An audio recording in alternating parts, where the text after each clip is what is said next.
JEE 2025 Session 1 Number of students applications. Number of students applications about 13 lakhs applications received. అంటే మనకు 13 lakhs applications receive అయినట్టు highest record అని update రావడం జరిగింది. So అంటే లైక్ ప్రీవియస్గా చూసినప్పుడు లాస్ట్ ఇయర్ సెషన్ 1తో పోల్చినప్పుడు కూడా ఇది హైయెస్ట్ నెంబర్ అని చెప్పాలి. అంటే లైక్ మనకు ప్రీవియస్గా 12.1 అనమాట ప్రీవియస్ సెషన్ 1. అంటే ఈసారి ఇనిషియల్గా ఏంటంటే డిఫరెంట్ రీజన్స్ దృష్ట్యా అప్లోడింగ్లో కొన్ని ఇష్యూస్ అనేవి రావడంతో లేట్గా ఉండింది. బట్ అలా ఏం లేదు. సో తగ్గుతుంది అనేసి అందరూ అనుకున్నారు. సో బట్ అది సడన్గా అయితే రైజ్ అయితే అయింది. అంటే కాంపిటీషన్ అనేది ఎక్కువగా ఉంది. So 13 lakhs is just like previous లాగే, బట్ బెటర్గా లైక్ చెప్పాలంటే ఇంకొక 1 lakh అడిషనల్గా ఉన్నట్టు. సో దెన్ మరి సెషన్ 2 ఎంత అనేది మళ్ళీ తర్వాత డిస్కస్ చేస్తాం. నా ఇక్కడ ఏంటంటే లైక్ ఈ 13 lakhsలో మరి ఎంతమంది ఎగ్జామ్ రాస్తారు, లైక్ అందరూ ఎగ్జామ్ రాస్తారా, అందరూ కాంపిటీషన్ అయినా, లైక్ ఫర్ ఎగ్జాంపుల్ మన స్టేటస్ ఏంటి అనే దాని గురించి ఆలోచించే ముందు as right now there is like corrections which have been starting. So కరెక్షన్స్కి మీకు 2 days టైం అయితే ఇచ్చారు. సో ఈ కరెక్షన్స్లో ఎక్సెప్ట్ మీకు ఏంటంటే email address, mobile number, so candidate photograph ఇలాంటివన్నీ మీరేం మార్చడానికి అవకాశం అయితే ఉండదు. బట్ మీరు లైక్ ఈవెన్ డాక్యుమెంట్స్లో ఏదైనా ఇష్యూస్ ఏదైనా ఉంటే మీరు మార్చచ్చు. అలాగే మీకు ఏదైనా లైక్ నేమ్లో కరెక్షన్స్ ఏదైనా ఉన్నా కానీ కూడా మార్చచ్చు అనమాట. సో నేను ఇక్కడ డిస్ప్లేలో పెడతాను, మీరు ఒకసారి చెక్ చేసుకోండి. బట్ ఈ థింగ్స్ అయితే మీరు వితిన్ 2 daysలో అయితే కంప్లీట్ చేసుకోవాలి. అట్ ద సేమ్ టైం ఈ 13 lakhs మెంబర్స్లో మరి మీరు ప్రిపరేషన్ చూసేటప్పుడు లైక్ ఎంతమంది ప్రిపేర్ అవుతారు అంటే ఎస్ బేసిక్గా మనకు ఫస్ట్ ఆఫ్ ఆల్ రాసే క్యాండిడేట్స్ సుమారు ఒక 5% అబోవ్ వాళ్ళు 5 to 10% రేంజ్లో అపీర్ అవ్వరు అనమాట. అంటే ఈ 13 lakhsలో ప్రీవియస్ రికార్డ్ చెక్ చేస్తే అరౌండ్ 5% పీపుల్ రాయట్లేదు. ఓకే, ఇప్పుడు కూడా ఒక 5% అనుకున్నా కానీ సుమారు ఒక 70,000 మెంబర్స్ వరకు రాయరు. అంటే ఒక 12 lakhs మెంబర్స్ అపీర్ అవుతారు.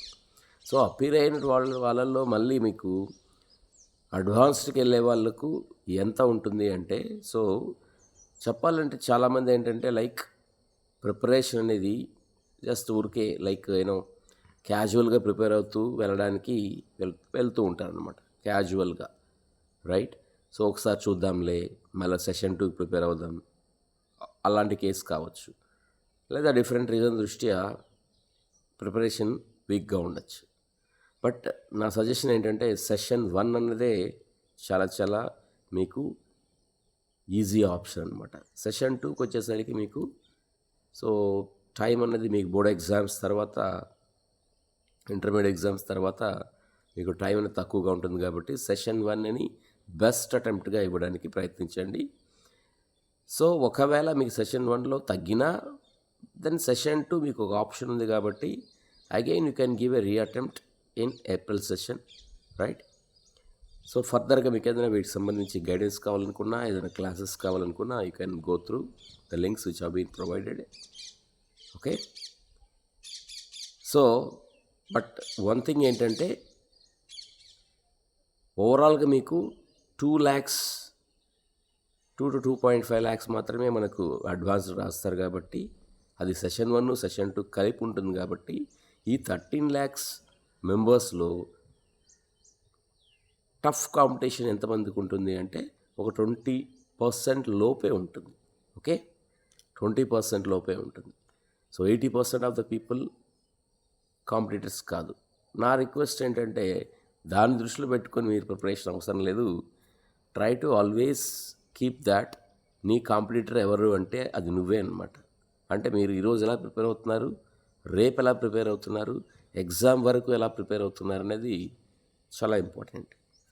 సో ఇర్రెస్పెక్టివ్ ఆఫ్ వెదర్ పక్కన వాళ్ళు చదువుతున్నారా లేదనే దానికంటే కూడా మన ప్రిపరేషన్లో బెటర్మెంట్ ఉందా లేదన్నది one has to take a think wide decision. Accordingly ఏంటంటే మీ ప్రిపరేషన్ స్ట్రాటజీని మీరు మార్చుకుంటూ, మీ ప్లాన్ ఆఫ్ యాక్షన్ని మీరు మార్చుకుంటూ, అవసరమైతే మాక్ టెస్టులు రాస్తూ మనకు మాక్ టెస్ట్ కూడా అందుబాటులో ఉన్నాయి, రికార్డెడ్ క్లాసెస్ ఉన్నాయి, డైలీ టెస్ట్లు ఉన్నాయి, లైవ్ క్లాసెస్ కూడా ఉన్నాయి, రైట్. సో ఇవన్నీ కూడా మీరు యూటిలైజ్ చేసుకోవచ్చు, రైట్. ఆల్రెడీ మీరు చేస్తూ ఉంటే నో ప్రాబ్లం, బట్ చేయకపోతే మాత్రం you can utilise this opportunity. But టైంని ఎఫెక్టివ్గా మనం యుటిలైజ్ చేస్తున్నామనే దాన్ని బట్టి, మీ బెటర్మెంట్ని బట్టి మీకు కాంపిటీషన్లో మీరు ఆ 20%లో ఉంటారా లేదనేది you can able to judge your self. వాళ్ళే టఫెస్ట్ కాంపిటీషన్లో ఉంటారనమాట, రైట్. Thank you.